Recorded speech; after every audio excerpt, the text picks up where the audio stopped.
Negeri ini memanggilmu kawan, belajar bergerak berbagi untuk negeri, guru penggerak majukan pendidikan, guru penggerak menghamba pada murid, kreatif rancang pembelajaran, hargai potensi tingkatkan prestasi, lahirkan profil pelajar Pancasila.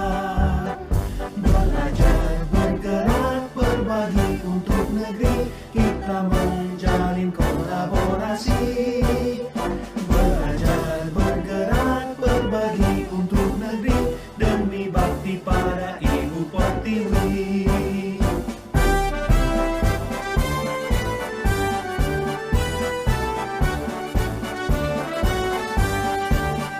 Bulatkan tekad, kuatkan hati, negeri ini memanggilmu kawan. Belajar, bergerak, berbagi untuk negeri, guru penggerak majukan pendidikan, guru penggerak menghamba pada murid, kreatif rancang pembelajaran, hargai potensi tingkatkan prestasi, lahirkan profil pelajar Pancasila. Belajar, bergerak, berbagi untuk negeri, kita menjalin kolaborasi. Belajar, bergerak, berbagi untuk negeri, demi bakti pada Ibu Pertiwi. Belajar, bergerak, berbagi untuk negeri, kita menjalin kolaborasi. Belajar, bergerak, berbagi untuk negeri, demi bakti pada Ibu. Agar waktunya lebih efektif, siapa tahu nanti di siang hari masih ada kegiatan. Bismillahirrahmanirrahim. Assalamualaikum warahmatullahi wabarakatuh. Alhamdulillahirrabbilalamin. Alhamdulillah karena nikmat yang diberikan Allah. Salawat dan salam senantiasa kita curahkan kepada junjungan Nabi Muhammad SAW. Mudah-mudahan kita semuanya termasuk makhluk. Pada kesempatan ini terkait dengan modul 1.4 atau submodul 4 inilah yang harus diwujudkan dalam bentuk diseminasi. Adapun kegiatan yang lainnya kami videokan dokumentasinya dan diupload di Merdeka Belajar. Nah, ini sebagai bentuk nanti ada yang mengikuti. Sudah alhamdulillah di sini Bu Lulu menjadi pesamin ya Rabbal Alamin. Oke, pembuka dari saya demikian. Mohon kepada Bapak Kepala Sekolah selaku Kepala Satuan Pendidikan SDN Taman Pagelaran memberikan motivasi kepada kami semuanya, memberikan gambaran terkait dengan program pendidikan guru penggerak, karena ini masih berlanjut sampai dengan angkatan ke-12 nanti. Mudah-mudahan nanti ada yang tergerak kembali untuk melaksanakan Bismillahirrahmanirrahim. Assalamualaikum warahmatullahi wabarakatuh. Alhamdulillahirabbil alamin wa bihi nasta'in wa umuri dunya wa din wa salatu asrofil anbiya'i wal mursalin sayyidina Muhammadin wa ala alihi wa sahbihi ajmain, amma ba'd. Puji dan syukur marilah kita panjatkan kehadiran Ilahi Rabbi, karena alhamdulillah di Kecamatan Ciamas baru punya 1 guru penggerak.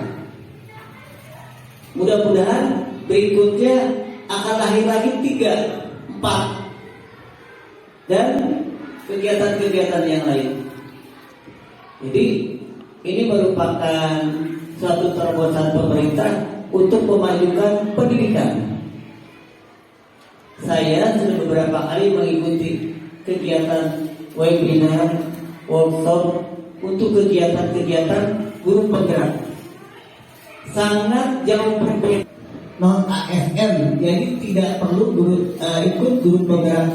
Itu diusahakan juga ikut. Bahkan saya selalu bertanya kepada kepala bidang kepegawaian di kabupaten, kepala sekolah, 2 minggu orang pada repot. Dan yang terakhir mungkin dari saya, ibu bapak selagi muda manfaatkan waktunya sebaik mungkin. Kalau saya sudah mendekati ujung, mendekati garis finish. Mudah-mudahan ketika mendekati garis finish, saya bekerja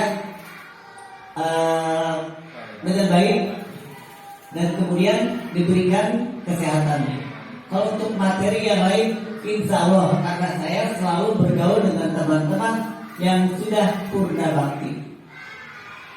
Mudah-mudahan ibu bapak hari ini panitia mengadakan diseminasi, mudah-mudahan kedepannya Bu Depi dan yang lain-lainnya bisa mengikuti jejak Paruni. Mungkin itu saja dari saya. Mudah-mudahan kegiatan hari ini banyak membawa manfaat. Mohon maaf jika tadi ada kata-kata saya yang tidak berkenan. Saya akhiri. Wassalamualaikum warahmatullahi wabarakatuh. SPD yang telah memberikan motivasi dan penyemangat bagi kami. Mudah-mudahan ini menjadi angin positif untuk kita semuanya. Tadi disampaikan tidak sebatas secara cuma-cuma, seolah-olah kalau halnya kita kuliah 6 bulan diberikan pendidikan gratis, biaya gratis, kemudian pada saat diseminasi atau lokal kerja kita masih diberikan sertifikat dinyatakan lulus sebagai guru penggerak. Nah ini jadi setelah mudah-mudahan dampak positif terhadap perkembangan pendidikan di sekolah, di kecamatan ataupun di Kabupaten Bogor. Baik, mungkin itu sebagai pembuka dari saya dan dilanjutkan dari Bapak Kepala Sekolah. Saya akan langsung saja, mohon izin berdiri ya. Saya mohon keridoannya untuk 30 menit ke depan.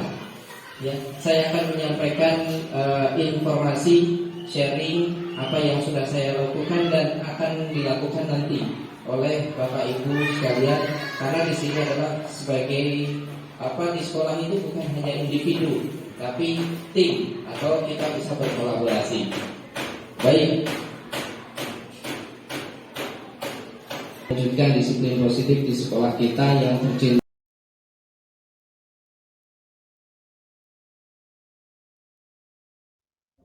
Teman-teman guru hebat, mari kita bersama-sama belajar, berkolaborasi, saling mendukung dan memotivasi demi mewujudkan disiplin positif di sekolah kita yang tercinta untuk menumbuhkan budaya positif melalui keyakinan kelas.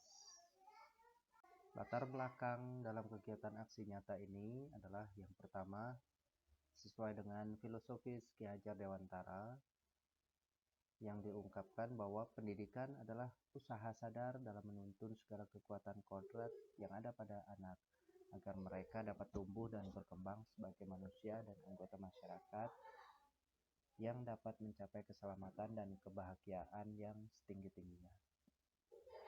2. Upaya konkret dalam menjalankan pendidikan yang sesuai dengan filosofi Ki Hajar Dewantara adalah melalui penanaman budaya positif pada peserta didik di sekolah. 3. Budaya positif di sekolah sangatlah penting untuk dikembangkan karena sekolah merupakan salah satu tempat tumbuh kembangnya karakter peserta didik. Yang keempat, sebagai salah satu membentuk lingkungan kelas yang mendukung terciptanya budaya positif, yaitu dengan menyusun kesepakatan kelas sehingga peserta didik memiliki keyakinan dan kesadaran akan penerapan disiplin berdasarkan motivasi internal sehingga tumbuh karakter yang kuat sesuai profil pelajar Pancasila.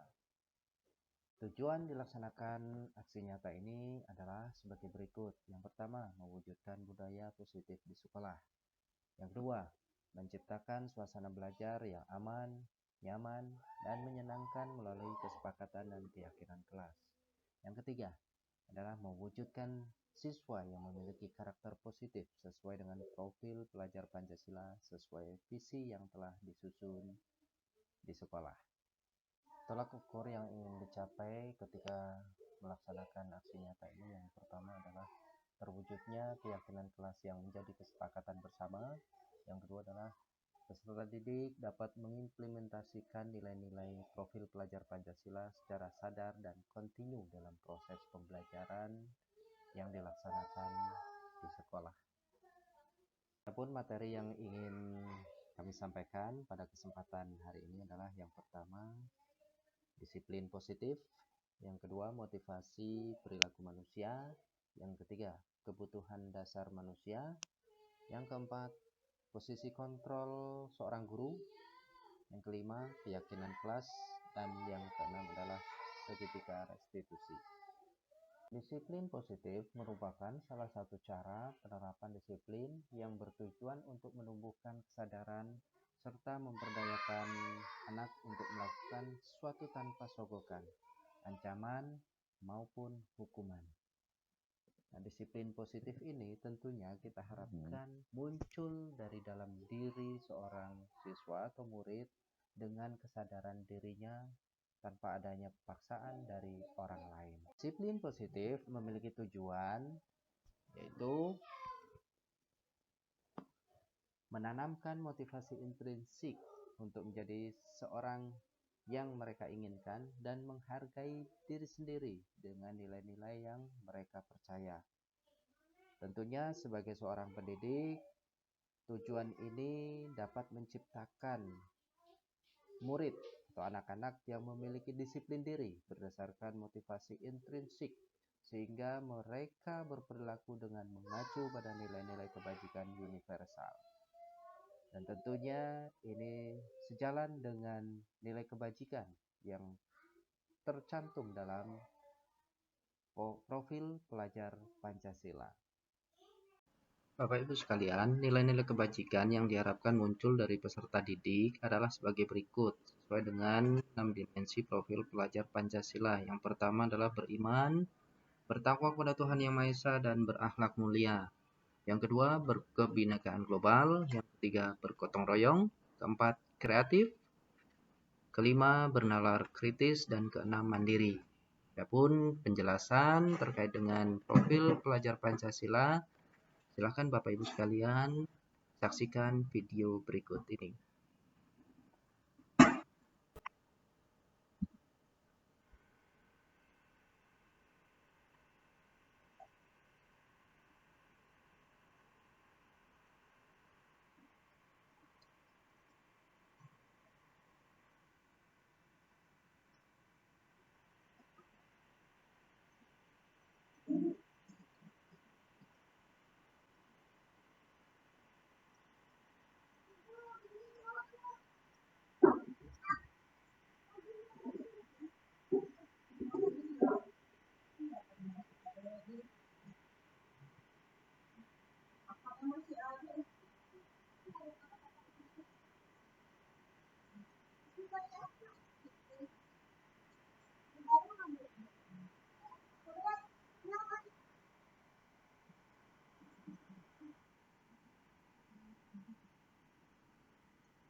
Bapak Ibu sekalian, materi selanjutnya yaitu motivasi perilaku manusia. Pengertian dari motivasi adalah dorongan yang timbul pada diri seseorang secara sadar atau tidak sadar untuk melakukan suatu tindakan dengan tujuan tertentu. Nah, motivasi manusia dalam sebuah perilaku ini terdiri dari 3. Yang pertama, menghindari ketidaknyamanan dan hukuman. Menghindari permasalahan yang mungkin muncul. Sebagai contoh, pertanyaan yang bisa untuk menstimulus. Apa yang akan terjadi jika saya tidak melakukannya? Nah, ini termasuk motivasi intrinsik yang muncul dari dalam diri. Kemudian yang kedua, mendapatkan imbalan atau penghargaan dari orang lain. Terkadang murid melakukan disiplin karena ingin mendapat imbalan. Sebagai contoh, apa yang akan saya dapatkan apabila saya melakukannya? Nah, ini muncul dari dalam diri. Berikutnya yang ketiga adalah menghargai nilai kebajikan diri sendiri. Murid melakukan disiplin karena sadar akan nilai kebajikan dirinya. Akan menjadi orang yang seperti apa bila saya melakukannya. Nah, seperti ini muncul juga dari dalam diri. Nah, inilah perilaku manusia yang kita harapkan muncul dari para peserta didik. Artinya secara intrinsik dari dalam dirinya sebagai bentuk perilaku ke arah yang positif. Artinya tanpa ada ancaman, tanpa adanya hal-hal yang lain, tetapi memang secara naluri, secara tanggung jawab akan dilakukannya.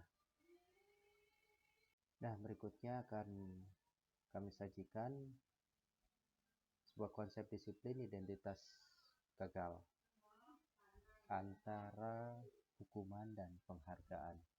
Yang pertama adalah hukuman. Hukuman ini biasanya teridentifikasi sebagai berikut. yaitu salah satu cirinya adalah menyakitkan, kemudian tidak nyaman, murid merasa takut, kemudian merasa terpaksa melakukan sesuatu, kemudian murid menyembunyikan kesalahan, dan murid menjadi rendah diri. Nah, ini adalah dampak dari hukuman yang biasa diberikan oleh Bapak Ibu guru. Nah, sebaiknya mulai sekarang kita sudah memberikan konsekuensi dalam bentuk hal yang lain selain daripada hukuman.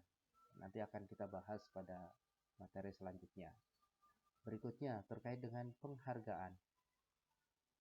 Penghargaan ini ya berdasarkan teori-teori yang dipelajari ya, salah satunya adalah dinyatakan bahwa penghargaan itu tidak efektif, kemudian merusak hubungan, sifat iri. Ini menimbulkan sifat iri ini sebagai contoh bila mana seorang guru memberikan penghargaan berupa barang atau sesuatu kepada siswa mungkin yang berhasil melakukan. Pasti dalam diri siswa yang lain ada sedikit muncul sifat iri. Kok aku tidak mendapat hadiah? Mungkin walaupun dia sadar dia tidak mendapatkan hadiah karena memang mungkin nilainya tidak bagus atau tidak menjadi juara. Namun ini tetap memunculkan sifat iri dari penghargaan tersebut. Kemudian mematikan kreativitas. Nah, Bapak Ibu sekalian, penghargaan ini mematikan kreativitas maksudnya mungkin sebagai bila seorang siswa dia termotivasi karena suatu penghargaan, sehingga dia ketika tidak diberikan penghargaan dia pasti kurang kreatif atau tidak melakukan sesuatu tugas dengan maksimal. Nah, ini maksudnya mematikan kreativitas. Kemudian menghukum dengan sistem ranking. Nah, ini masih banyak sekali di lingkup sekolah ya, yang masih menggunakan sistem rankingan di kelas. Memang terkadang juga saya pribadi setiap kali ada pembagian rapor di semester 1 ataupun kenaikan kelas itu pasti sering ditanya oleh orang tua, Bapak, anak saya peringkat keberapa? Nah, ini perlu dijelaskan kembali bahwa penghargaan dengan sistem ranking ini tidak tepat untuk anak-anak kita ya. Berikutnya adalah merampas hak menghargai dirinya. Nah, ini ya, maksudnya merampas hak menghargai dirinya mungkin ketika dia melakukan sesuatu yang baik, menjadi juara atau itu mendapatkan penghargaan. Nah, ketika di waktu yang lainnya dia tidak melakukan hal yang sama, maka dia tidak akan diberikan penghargaan. Ini memunculkan hal-hal yang negatif dari sebuah penghargaan.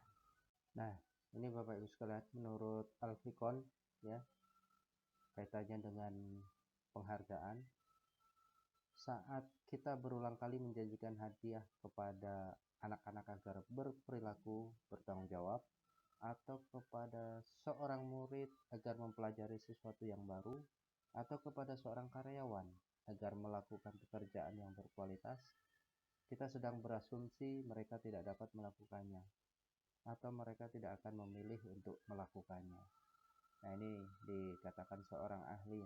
Artinya apa? Ketika seseorang itu diberikan penghargaan, maka dia akan secara motivasi ekstrinsiknya dari luar dia akan terbangun, dia akan meningkatkan kualitasnya. Namun ketika tidak diberikan penghargaan, maka dia tidak akan melakukannya karena dia mungkin merasa tidak mampu. Jadi karena sebuah iming-iming dari sebuah penghargaan, akhirnya dilakukan semaksimal mungkin. Memang satu sisi itu meningkatkan motivasi, tetapi satu sisi lain ketika tidak diberikan penghargaan, dia tidak akan melakukan hal yang sama. Artinya apa? Nah, ini artinya penghargaan ini hanya dari sisi ekstrinsiknya untuk meningkatkan motivasi. Baik Bapak Ibu sekalian, mari kita lihat perbandingannya. Tadi disampaikan ada konsep disiplin identitas yang gagal. Sekarang kita akan sampaikan konsep disiplin identitas yang sukses. Apa saja sih? Nah, mari kita pelajari bersama-sama. Yang pertama, kita akan kupas tentang konsekuensi. Nah, apa itu konsekuensi? Di sini disampaikan bahwa penguatan jangka pendek perlu monitoring berkelanjutan. Kemudian diperlukan stimulus dan respon. Murid menghormati peraturan. Kehilangan waktu untuk merenungi kesalahan. Nah, ini konsekuensi. Nanti kita akan bandingkan, ya. Berikutnya adalah restitusi. Apa itu? Ciri-ciri dari restitusi. Pertama, murid bertanggung jawab atas perilakunya. Jadi di sini murid sudah mulai ada tanggung jawab terhadap perilaku, baik itu perilaku baik ataupun perilaku yang buruk. Fokus pada pemecahan masalah jangka panjang. Jadi sudah ada rancangan pemecahan masalah di waktu yang akan datang. Ya, murid menghormati dirinya dan orang lain. Sudah muncul keinginan dari diri sendiri atau keinginan intrinsik menghormati dirinya dan orang lain. Kemudian teori kontrol, dirinya memegang kontrol. Jadi sudah ada di dalam diri masing-masing. Kemudian murid bersemangat memperbaiki kesalahan. Nah, disinilah pangkal dari sebuah tindakan budaya positif yang akan dimulai dari diri murid. Karena murid sudah mengetahui rasa tanggung jawabnya, kemudian sudah mulai ada rasa menghormati diri dan orang lain, ya, maka dia akan memiliki kontrol pada dirinya. Ketika dia melakukan kekeliruan, maka dia akan menyadari kemudian memperbaiki kesalahan tersebut. Nah, Bapak Ibu sekalian, kami tampilkan perbandingan, ya, antara hukuman, konsekuensi, dan restitusi. Yang pertama, hukuman. Hukuman itu bersifat tidak terencana atau tiba-tiba. Nah, ini biasanya dilakukan tiba-tiba, ya, tidak direncanakan terlebih dahulu. Kemudian bersifat satu arah. Nah, ini muncul diberikan biasanya oleh seorang guru kepada muridnya yang melakukan kesalahan. Nah, dampaknya adalah murid tersakiti oleh kata-kata atau perbuatan yang dilakukan oleh guru. Kemudian konsekuensi. Ini biasanya sudah terencana atau disepakati. Nah, jadi sudah ada biasanya mungkin dalam bentuk peraturan, di mana ketika seorang murid melakukan kesalahan, maka dia sudah tahu apa konsekuensinya yang akan diterima. Nah, kemudian murid tetap dibuat tidak nyaman dalam jangka waktu yang pendek. Nah, walaupun konsekuensi ini adalah bentuk dari atau dampak dari perbuatan tidak baik yang dilakukannya, kesalahan yang dilakukannya, namun tetap, ya, dampak dari konsekuensi ini tidak memberikan rasa nyaman kepada murid dalam jangka waktu tertentu. Nah, ini tentunya jangan sampai teringat di masa yang akan datang. Nah, yang ketiga adalah restitusi. Nah, ini sudah terencana atau disepakati. Murid tetap dibuat tidak nyaman dalam jangka waktu yang pendek. Nah, ini perbedaannya, ya. Ya. Jadi terencana, disepakati, kemudian walaupun tidak nyaman ini, namun dia mengetahui apa yang dilakukannya, menyadari, kemudian dia akan berusaha untuk mengatasi atau memperbaiki kesalahannya itu. Jadi hanya pada waktu itu saja. Selanjutnya dia pasti akan mulai berpikir kembali. Ketika dia melakukan kesalahan, maka dari kesalahannya itu ada konsekuensinya, kemudian dia akan berusaha untuk memperbaikinya kembali agar tidak terulang perbuatan yang dilakukan dengan tidak baik. Bapak Ibu, selanjutnya adalah kebutuhan dasar manusia. Nah, ini perlu kita sampaikan, ya. Beberapa kebutuhan dasar manusia yang ini memang sudah melekat pada diri seseorang. dimulai dari usia anak-anak, remaja, dewasa sampai dengan lansia. Apa saja itu kebutuhan dasar manusia? Yang pertama adalah bertahan hidup. Nah, ini terdiri dari kesehatan, rumah, makan, pakaian, biologis, rasa aman. Yang kedua, kebutuhan kasih sayang dan rasa diterima. Nah, kebutuhan ini adalah kebutuhan akan hubungan dan koneksi sosial menjadi bagian dari kelompok. Ini hasil interaksi antara manusia yang satu dengan manusia yang lain. Sebagaimana diketahui bahwa manusia adalah makhluk sosial, tidak bisa hidup sendiri, namun tetap memerlukan bantuan dan kasih sayang dari orang lain. Yang ketiga adalah penguasaan. Nah, ini biasanya terkait dengan kekuasaan untuk mencapai sesuatu, keinginan yang dianggap berharga dan meninggalkan pengaruh. Ini mungkin untuk mencapai sesuatu, keinginan yang pasti berupaya dengan berbagai macam cara, baik itu dengan kekuatan, baik itu dengan pikiran, supaya apa? Supaya hasilnya sesuai dengan keinginan. Dan tentunya ini bisa berpengaruh terhadap orang lain, tidak hanya diri sendiri. Yang keempat adalah kebebasan. Ini kebutuhan akan pilihan, kemandirian, dan otonomi. Nah, biasanya seorang murid melakukan sesuatu itu terkadang masih melakukan dengan perasaan, dengan motivasi, dia melakukan sesuatu dengan bebas. Tidak ingin ada yang mengatur, tidak ingin ada yang mempengaruhi. Artinya itu muncul secara dari dalam diri setiap murid yang tentunya akan berdampak, apakah itu berdampak baik ataupun berdampak buruk, apakah itu nanti akan menjadi sebuah kebaikan, apakah menjadi sebuah kesalahan. Nah, yang kelima adalah kesenangan.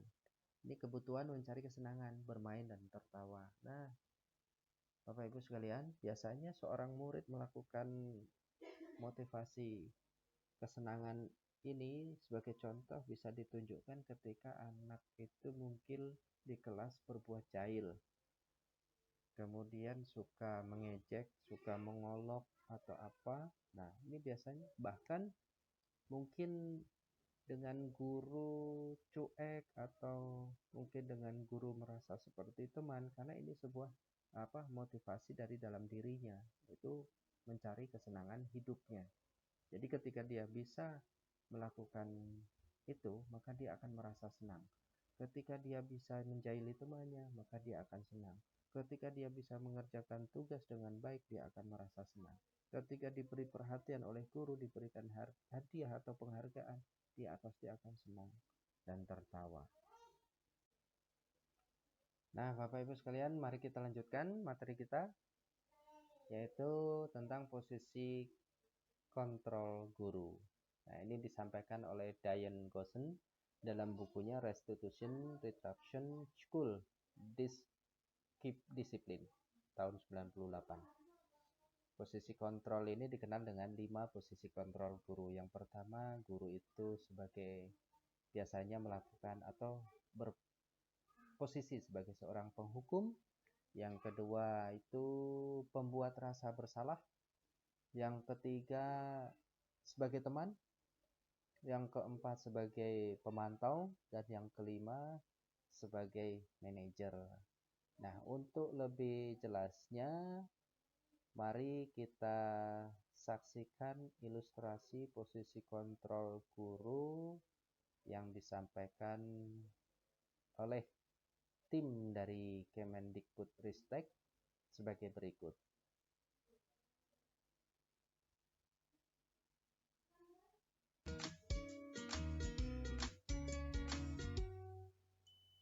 Salam bahagia Ibu dan Bapak guru hebat. Dalam penerapan disiplin positif restitusi, salah satu program yang dikembangkan adalah 5 posisi kontrol. 5 posisi kontrol dalam restitusi adalah proses perjalanan seorang pendidik agar dapat mengenali dirinya. Pada video kali ini, kita akan membahas tentang 5 posisi kontrol yang dikembangkan oleh Diane Gossen dan contoh penerapannya.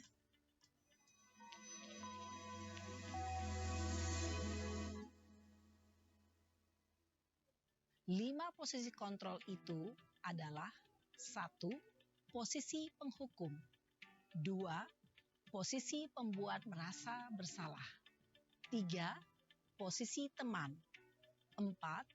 Posisi pemantau atau monitor. Dan 5. Posisi manajer.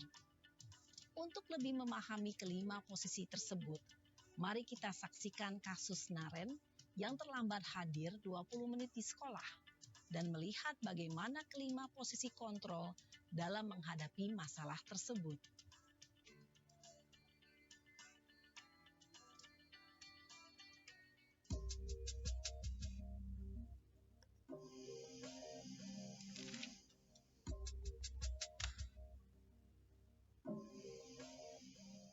Naren! Sini kamu! Selamat pagi, Bu. Selalu terlambat. Kamu deh, pasti terlambat. Maaf, Bu. Saya... Apa? Apa coba? Alasan kamu apa lagi? Kapan sih kamu tidak terlambat? Malas sekali ya kamu jadi anak. Saya... Dasar pemalas. Gak kapok-kapok sih kamu. Sudah berapa kali terlambat? Sana, kamu keliling lapangan basket 2 kali. Kenapa saya harus keliling lapangan basket, Bu? Kenapa? Kamu mau lawan ibu? Berani-beraninya jawab. Sudah terlambat, masih berani jawab pula. Sekarang, keliling lapangan basket 5 kali sekalian. Biar kapok. Cepat. Pergi sana ke lapangan basket. Posisi penghukum biasanya berbicara dengan nada tinggi, menghardik, menunjuk-nunjuk, menyakiti, dan menyindir. Hukuman bisa berupa fisik maupun psikis. Ibu dan bapak guru hebat. Dampak yang terjadi pada murid ketika guru berada pada posisi penghukum adalah murid cenderung akan memberontak, bahkan menyimpan dendam.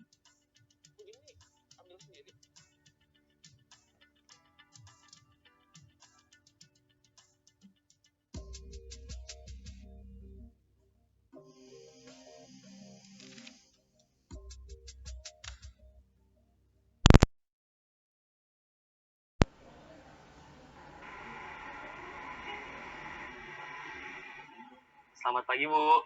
Naren. Kamu kenapa terlambat lagi, nak? Ya Tuhan, Naren. Kamu senang ya bikin ibu susah ya? Kalau kamu terlambat lagi, nanti ibu yang ditegur bapak kepala sekolah, nak. Disangka ibu tidak bisa membina kamu. Duh, gimana ini?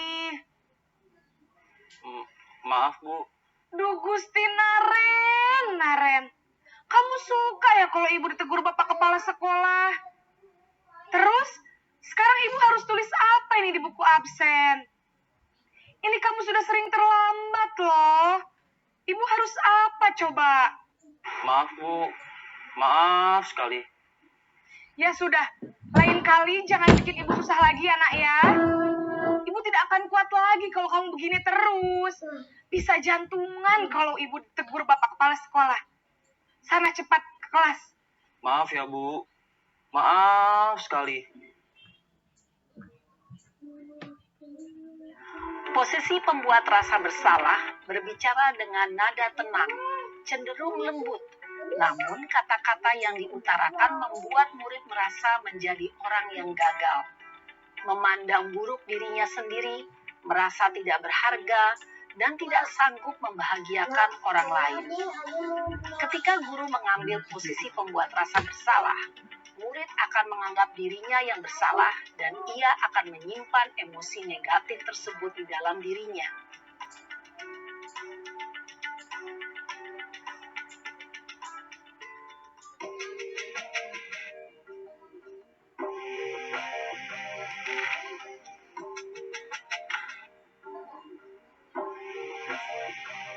Naren!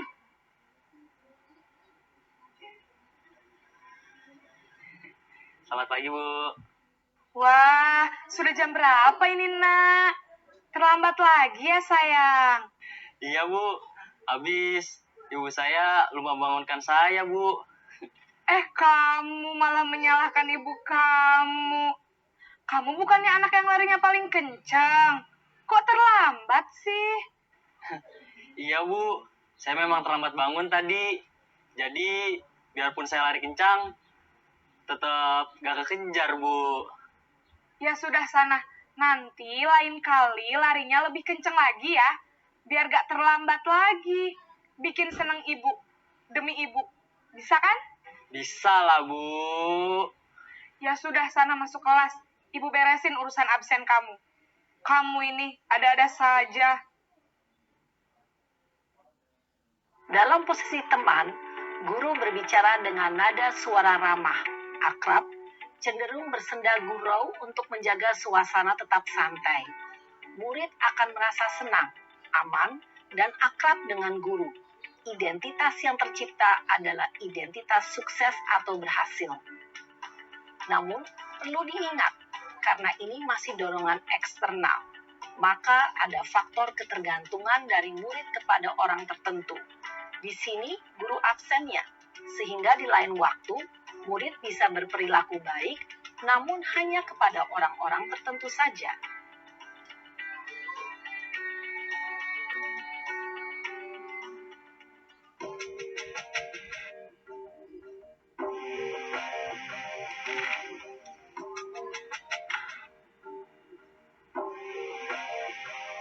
Naren!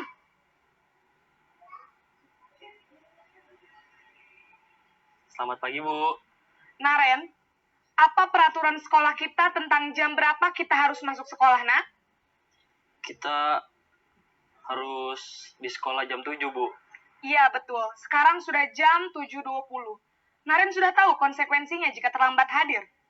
Paham, Bu. Saya harus tinggal kelas pas jam istirahat selama 20 menit. Iya, benar. Konsekuensinya demikian. Jadi nanti jam 9.30, pas istirahat, kamu harus tinggal di kelas, kerjakan tugas tambahan untuk ketertinggalan kamu, ya? Baik, Bu.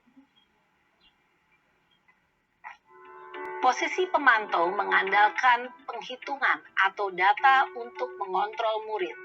Guru mengarahkan murid berdasarkan peraturan dan konsekuensi. Seorang pemantau menunjukkan bahasa tubuh dan ekspresi wajah yang datar dan cenderung formal.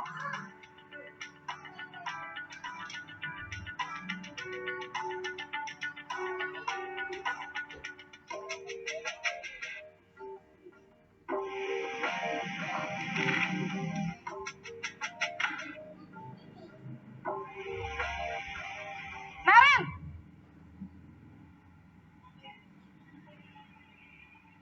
Selamat pagi, Bu. Selamat pagi, Naren. Maaf, Bu. Saya terlambat. Iya, sekolah masuknya jam 7, sekarang sudah jam 7.20. Jadi sekarang bagaimana ini, Naren? Maaf, Bu. Saya lupa setel alarm saya semalam. Baiklah, menurut kamu, keyakinan sekolah yang mana yang perlu kamu tingkatkan? Menghargai diri sendiri dan orang lain mungkin ya, Bu. Setuju. Jadi, apakah Naren meyakini prinsip saling menghormati tersebut? Iya, Bu. Saya meyakininya. Apakah Naren bersedia memperbaiki masalah keterlambatan ini? Bersedia, Bu. Bagaimana kamu akan perbaiki masalah keterlambatan ini? Saya akan coba untuk tidak lupa menyetel alarm saya, Bu. Baik, kalau Naren lupa menyetel alarm di rumah, ada orang yang kira-kira bisa bantu mengingatkan tidak? Ada, Bu. Kakak saya, Kak Ema. Ada lagi selain Kak Ema? Selain Kak Ema, ada ibu saya. Baik, Jadi yang mengingatkan Naren adalah Kak Emma dan ibu kamu ya. Kira-kira akan mulai setel alarm kapan nih Naren? Setelah pulang sekolah, akan segera saya lakukan. Baik, jadi Naren akan setel alarm untuk bangun besok pagi dan akan diingatkan oleh kakak dan ibunda Naren ya. Ada lagi yang mungkin perlu dilakukan Naren? Agar tidak terlambat bangun lagi. Tidak ada, Bu. Baik Naren, terima kasih untuk kerjasama kamu. Sekarang kamu perlu kembali ke kelas untuk belajar. Baik, Bu. Terima kasih. Posisi manajer adalah posisi kontrol yang disarankan untuk membimbing murid memiliki sikap disiplin yang positif, yaitu murid yang mandiri, bertanggung jawab, dan dapat memecahkan masalah. Tujuan dari posisi ini adalah agar murid dapat berefleksi atas tindakannya. Guru akan dengan tulus memberikan pertanyaan-pertanyaan bermakna, sehingga membuat murid dapat belajar dari kesalahannya dan mencari sebuah solusi untuk menyelesaikannya.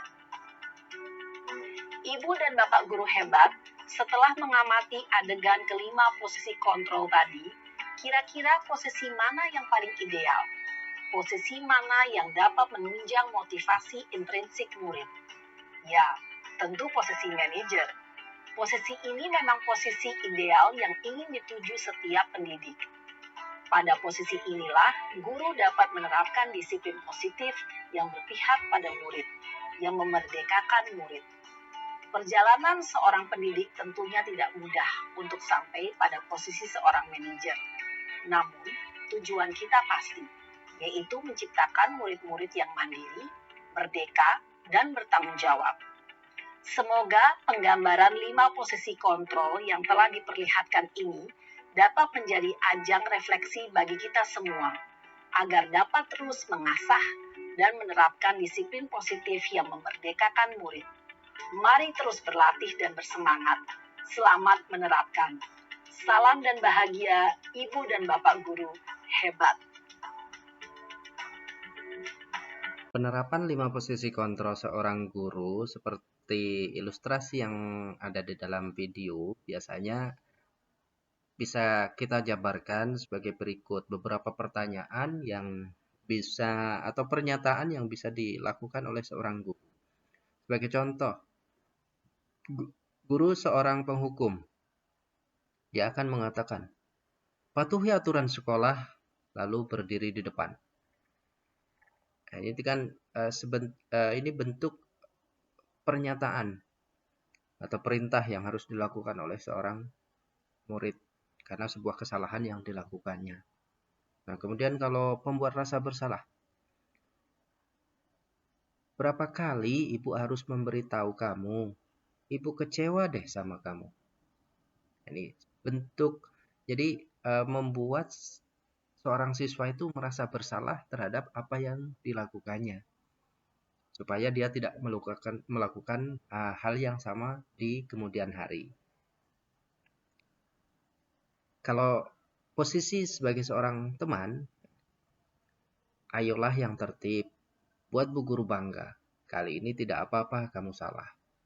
Nah, masih ada pernyataan yang memotivasi.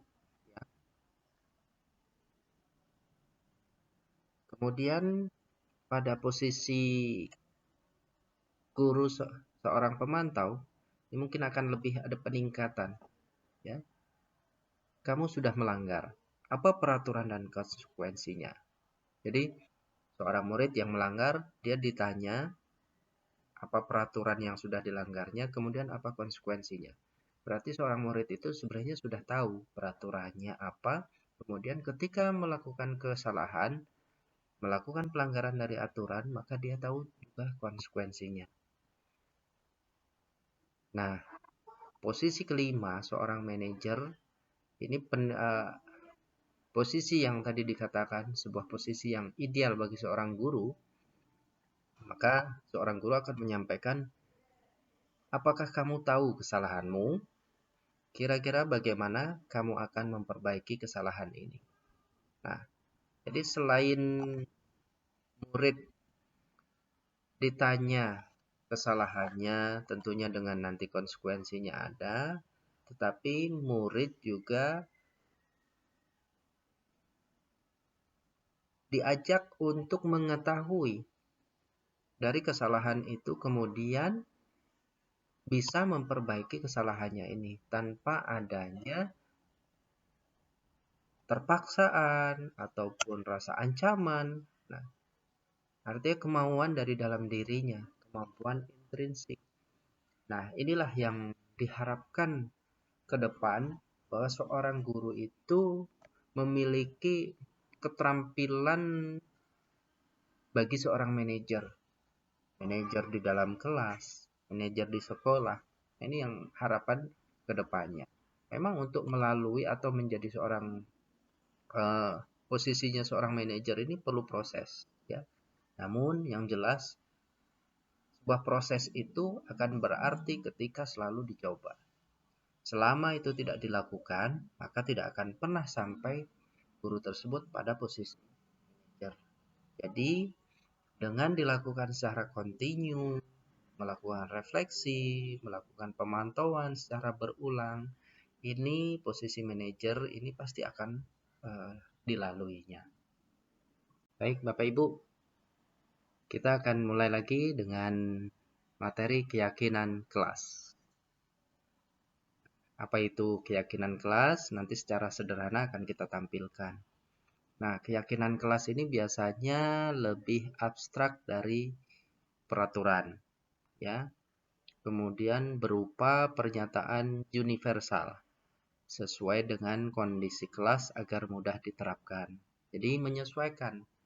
Yang menjadi keyakinan itu muncul dari pernyataan siswa, keinginan siswa, ya, harapan siswa di dalam kelas itu mau seperti apa. Jadi guru memfasilitasi semuanya. Nanti ketika sudah disepakati, maka nanti akan disusunlah ke dalam sebuah beberapa pernyataan yang nanti akan menjadi keyakinan di dalam kelas. Kemudian dibuat dalam bentuk positif. Nah, betul sekali, kalimatnya mengandung kalimat positif, ya. Karena ini semua warga kelas atau sekolah dilibatkan saat membuatnya. Jadi, guru memfasilitasi, memberikan stimulus, kemudian para siswa membuat pernyataan-pernyataan, harapan, keyakinan-keyakinan, itu muncul dari dalam dirinya, keinginannya seperti apa, kelas itu akan menjadi seperti apa, harapannya, kemudian supaya terlaksana dengan baik di kelas itu menciptakan suasana belajar yang merdeka, belajar yang nyaman, belajar yang menarik, kreatif, mereka sendirilah yang akan merancangnya. Guru dalam hal ini memfasilitasi keinginan dari peserta tersebut. Kemudian yang keempat adalah sedikit saja agar mudah diingat. Nah, betul. Kalimat-kalimat positif itu tidak perlu terlalu banyak. Mungkin beberapa poin, 5-6 poin, tetapi kalimat yang sederhana, mudah diingat, sehingga para siswa juga mudah melakukannya. Sehingga tahu betul rasa tanggung jawabnya tadi melalui kesepakatan kelas. Itu bentuk dari keyakinan masing-masing peserta didik, kemudian disepakatilah di akhir. Ketika sudah disepakati, maka nanti peserta didik juga tahu. Ketika tidak melakukannya, maka dia tahu konsekuensinya.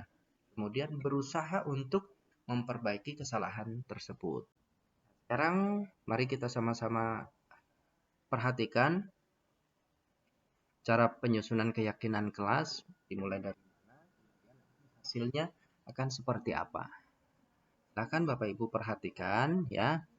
Ini adalah bentuk alur dari penyusunan keyakinan kelas, dimulai dari guru memberikan stimulus bahwa kelas ini akan kita jadikan kelas yang nyaman, bisa membuat peserta didik belajar dengan merdeka, dengan kreatif, aman, nyaman, sehingga tidak terlepas dari keinginan para peserta didik. Dengan cara membuat stimulus pertanyaan. Sebagai contoh, seperti apa kelas impian. Nah, nanti akan banyak peserta didik pasti yang akan menjawab. Kelasnya mau dijadikan seperti apa? Keyakinan siswa seperti apa? Harapannya seperti apa? Kemudian guru dapat memberikan beberapa paper note ya untuk ditulis. Masing-masing siswa menulis, kemudian nanti ditempelkan di papan tulis. Semuanya ditempelkan ya. Setiap anak memiliki satu keyakinan atau satu harapan yang kiranya nanti itu bisa menjadi kalimat positif yang akan disepakati bersama. Nah, ketika sudah dilakukan semuanya, alur tersebut, waktunya untuk guru kemudian bersama-sama murid menyepakati kira-kira poin apa saja yang akan nanti diambil. Nah, sebagai contoh di sini adalah kesepakatan yang sudah disepakati bersama antara murid dan guru. Ini nomor 1 contoh, kami guru dan murid yang ceria dan saling menyayangi. Nah, kemudian yang kedua, kami murid yang semangat belajar. 3, kami murid yang menjaga kebersihan kelas. Keempat, kami murid yang saling tolong-menolong. Yang kelima, kami murid yang bertanggung jawab dengan apa yang kami perbuat. Nah, ini contoh kalimat positif yang bisa dilakukan.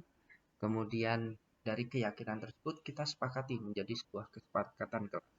Ketika kesepakatan kelas tersebut sudah sama-sama disepakati, maka harus dilakukan. Tentu saja ada konsekuensinya bila tidak melakukan hal tersebut. Kemudian diberikan peringatan bahwa ketika seorang siswa melakukan kesalahan dengan ada konsekuensi, berusaha untuk memperbaiki diri supaya tidak mengulang kesalahannya di kemudian hari. Dalam hal ini memperbaikinya dari dalam diri, bukan lagi dengan cara harus diingatkan ataupun ditegur oleh guru, oleh rekan-rekannya, oleh temannya. Jadi memang muncul dari diri sendiri secara intrinsik. Karena sesuai dengan pernyataan nomor 5, kami murid yang bertanggung jawab dengan apa yang kami perbuat. Nah, ini penting sekali penguatannya. Ketika murid sudah bertanggung jawab terhadap apa yang diperbuat, tentu saja kelas nanti akan menjadi kelas yang aman, nyaman, menarik ya. Siswa akan merasa merdeka ketika melaksanakan pembelajaran. Nah, mudah-mudahan dengan keyakinan kelas yang disusun ini, nanti selepas diseminasi ini diharapkan semua kelas mulai melakukan hal seperti ini. Sehingga budaya positif di sekolah bisa ditumbuhkan dari dalam kelas masing-masing. Selamat mencoba. Bapak Ibu sekalian, materi terakhir adalah restitusi. Nah, apa itu restitusi? Ini disampaikan proses menciptakan kondisi bagi murid untuk memperbaiki kesalahan mereka sehingga mereka bisa kembali pada kelompok mereka dengan karakter yang lebih kuat. Nah, ini disampaikan oleh Gosen 2004. Berikutnya, proses kolaboratif yang mengajarkan murid untuk mencari solusi untuk masalah dan membantu murid berpikir tentang orang seperti apa yang mereka inginkan dan bagaimana mereka harus memperlakukan orang lain. Disampaikan oleh Kelsom Gosen tahun 96. Segitiga restitusi merupakan proses dialog yang dijalankan oleh guru atau orang tua agar dapat menghasilkan murid yang mandiri dan bertanggung jawab. Saat guru di posisi manajer, aspek yang dikembangkan pada murid adalah motivasi intrinsik, sehingga nilai-nilai kebajikan dapat tumbuh menjadi kebiasaan positif dan akhirnya membentuk karakter murid yang positif. Nah, nanti ada alurnya Bapak Ibu sekalian, segitiga restitusi itu apa saja yang dilakukan agar secara bertanggung jawab murid tersebut tahu ketika melakukan kesalahan, berusaha untuk memperbaiki, kemudian tidak mengulangnya kembali di kemudian hari. Nah, dengan cara seperti ini, dengan penerapan segitiga restitusi ini, nanti ini bisa dijadikan sebuah best practice bagi seorang guru atau sebagai bentuk bimbingan terhadap peserta didik atau murid di kelasnya masing-masing. Berikut ditampilkan alur dari segitiga restitusi. Yang pertama adalah menstabilkan identitas. Di dalamnya memuat yaitu kita semua akan melakukan hal terbaik yang bisa kita lakukan. Kemudian yang kedua adalah validasi tindakan yang salah. Semua perilaku memiliki alasan. Nah, ini biasanya yang akan digali oleh seorang guru kepada murid yang melakukan kesalahan. Apa kesalahan yang sudah dilakukannya? Tahu tidak bahwa siswa tersebut melakukan sebuah kesalahan? Mengakui atau tidak secara sadar? Bukan karena sebuah tekanan, ancaman, tapi memang secara sadar, secara tanggung jawab, tahu tindakan kesalahan yang dilakukannya. Kemudian yang ketiga, menanyakan keyakinan. Ya. Nah, kita semua memiliki motivasi internal. Keyakinan itu, alasan apa yang membuat dia melakukan sebuah kesalahan tersebut.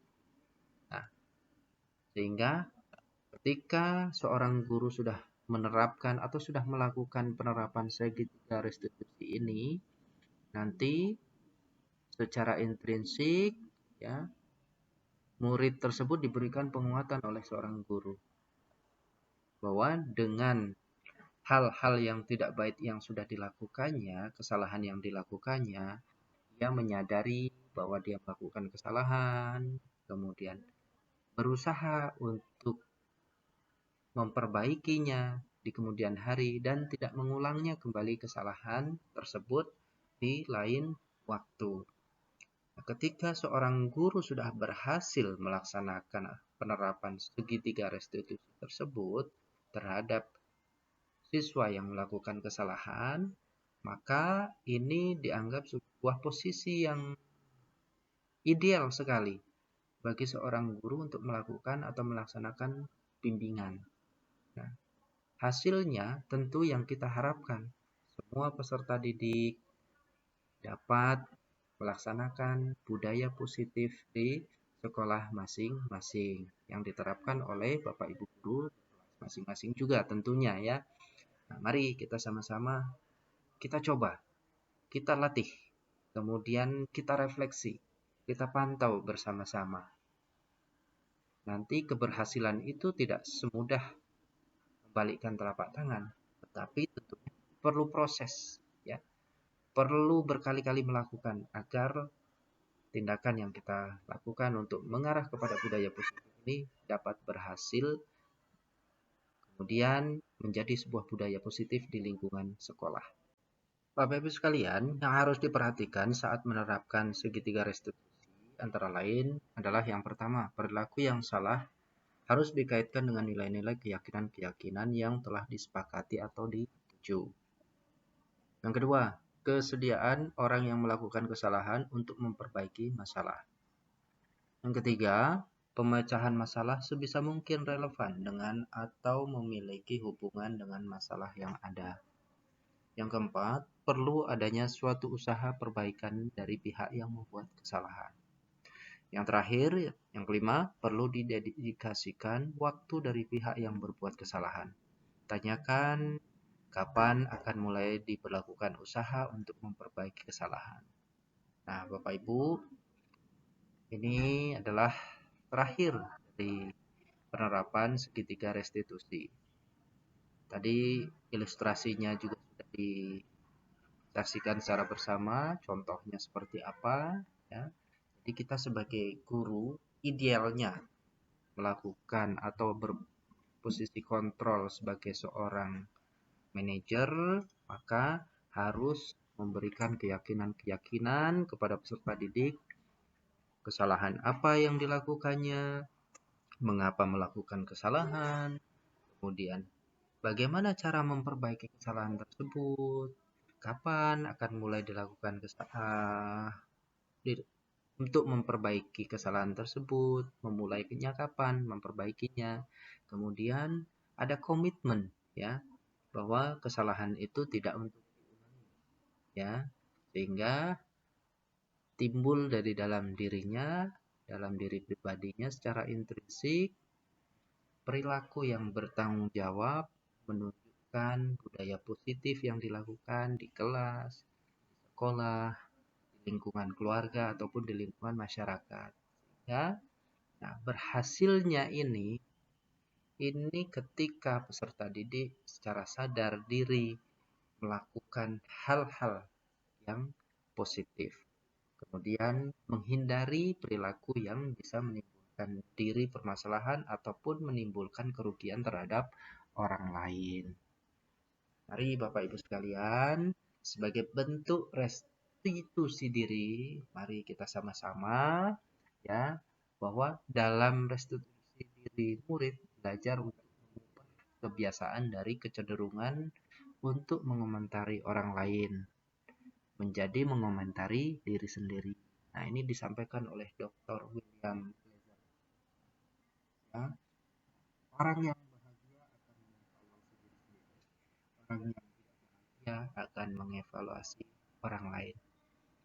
Baik Bapak Ibu sekalian, demikian materi aksi nyata budaya positif yang saya sampaikan. Mudah-mudahan bermanfaat untuk diri saya, bermanfaat untuk Bapak Ibu sekalian, memberikan pengetahuan, sharing saya bisa bermanfaat, kemudian bisa diimplementasikan di kelas masing-masing. Selamat mencoba dan semoga berhasil. Salam guru penggerak.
saya juga restitusi sama Pak Doni. Sebagai murid kita pernah melakukan kesalahan, namun kita harus dapat memperbaiki diri dengan tidak mengulangi kesalahan tersebut. Terima kasih kepada Pak Doni yang selalu menasihati murid agar menaati aturan dan kesepakatan kelas. Wassalamualaikum warahmatullahi wabarakatuh.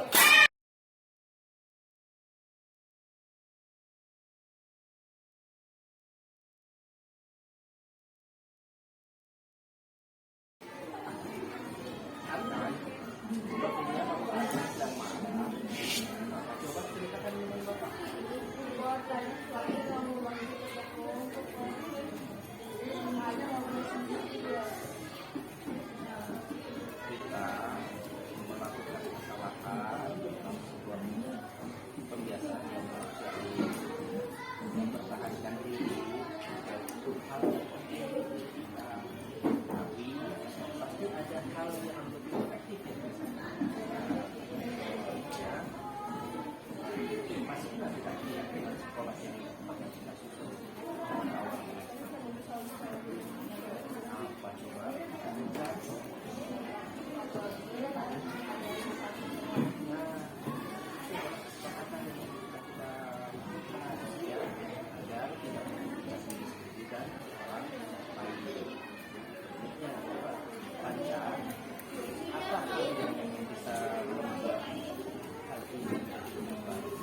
Saya pernah melakukan seperti silakan, saya akan menolak kalau melihat alat bukti saya sampai pada titik.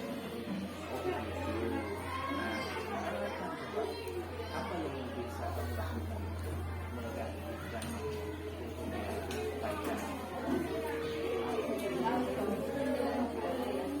Apabila nanti pasti apa? Kira-kira apa yang bisa dilakukan? Apakah kamu bersedia bersedia? Maka akan supaya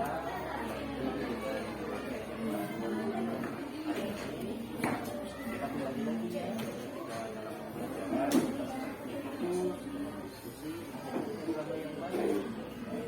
Jadi tidak ada yang saling merugikan, kita saling membantu antara satu dengan yang lainnya. Bersedia dilakukan bersama? Bersedia? Terima kasih ya. Assalamualaikum warahmatullahi wabarakatuh. Perkenalkan, nama saya Muhammad Rizky Pancanugroho dari kelas 6B SDN Taman Pagelaran, Kecamatan Ciamas. Saya akan menyampaikan testimoni praktik segitiga restitusi bersama Pak Doni, bahwa membuat kesalahan adalah hal yang manusiawi dan mempertahankan diri adalah hal yang penting. Namun kita harus yakin dapat memperbaiki kesalahan yang kita lakukan. Terima kasihlah kepada Pak Doni yang selalu menasihati murid-murid agar menaati aturan dan kesepakatan kelas. Sekian dari saya.